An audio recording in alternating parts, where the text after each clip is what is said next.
So hello guys, it's a great Monday to everyone. So right now is busy ako sa pagre-review para this coming civil service examination. So yan, I have my complete review for 2025. Yan. So medyo familiar ako sa ibang content dito sa reviewer na to, and the rest is medyo difficult for me. It's really hard time for me kasi syempre ang tagal-tagal na. Lahat kasi dito ng subjects and content is medyo na-stock of knowledge ako. So pero pagdating sa ibang mga subjects, familiar naman ako at nasasagutan ko naman. So yan. Ang pinaka-weakness ko dito, mas lalong nahihirapan ako is pagdating sa abstract kasi alam niyo naman, duling-duling ako pagdating sa ganyan.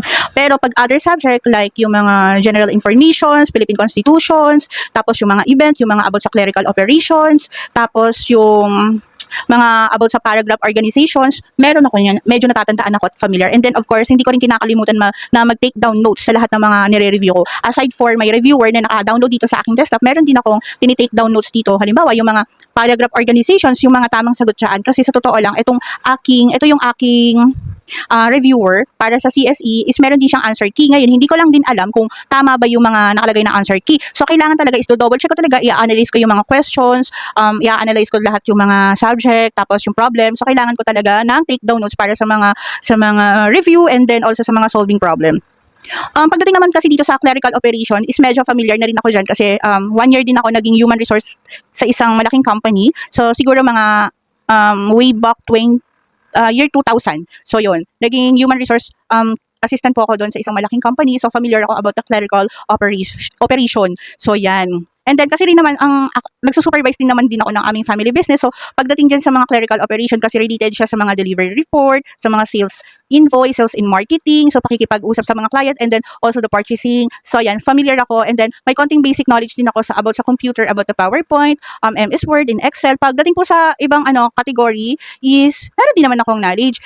Ito ang aaminin ko. Pagdating sa numerical reasoning is medyo mahina ako dyan. I hate math, I hate numbers, hindi kami bati ng numbers na yan.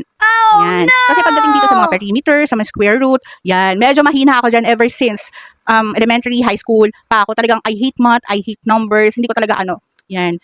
Ni paggamit nga ng scientific calculator talagang hindi ko bet, talagang tinatamad ako. Kumbaga ang nangyayari dito is noon ang nag-aaral ako during my high school life is talagang ang nangyayari kung hindi mangongopya, normal lang naman yan, inaamin ko naman yan, nagmamini-mini mo, hula-hula na lang. Pero ngayon, dahil nga is medyo complicated tong CSE na to, so kailangan nandito nakasalalay ang aking career, so I need to analyze and solve the problem. Hindi na pwede itong yung mini-mini at walang kopyahan dito pagdating sa run-off ng numbers. So yan. Pero pagdating naman sa mga English, grammars, Filipino subject, okay naman ako dyan. Tapos yung pagdating sa mga general informations, mahilig ako dyan. Talagang bet na bet ko yan. Pero parang mas malaki ang percentage ng mathematics dito ngayon sa CSE. More on solutions and solving problem. So yan, share ko lang sa inyo guys. Okay guys, share ko lang sa inyo yung content ng aking CSE Complete Reviewer for this coming 2025 examinations. So ito po pala yung content or yung nilalaman ng aking reviewer. Unang-una, andyan yung examiners descriptive questionnaire, andyan yung about yourself, about your identity, and then second is about the graphs and charts and data. So, nireview ko yan about the graphs, charts, and data. Meron dyan ang questions na medyo logic, so kailangan talaga i-analyze mo at medyo mararatel ka sa questions dyan.